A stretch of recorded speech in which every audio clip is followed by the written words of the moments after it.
ఎక్కువ లేదు, వాళ్లకు అరుగుదల అనేది రాకుండా ఏం చేయాలి అని అంటే జనరల్గా అలాగే వెయిట్ కంట్రోల్ అంటే బరువు ఒకటి కంట్రోల్ పెట్టుకోవాలి.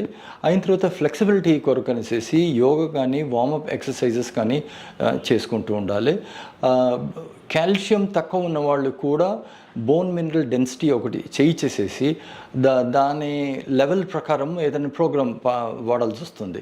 అంటే ఇంజెక్షన్స్ ఉంటాయి, ట్యాబ్లెట్స్ ఉంటాయి, క్యాప్సూల్స్ ఉంటాయి, స్ప్రేస్ ఉంటాయి, రకరకాలుగా బోన్ మినరల్ డెన్సిటీ కాల్షియం ఎంతవరకు బోన్స్లో ఉంది అనేసి చూసేసి దానికి ప్రోగ్రామ్ చెబుతాం అనమాట.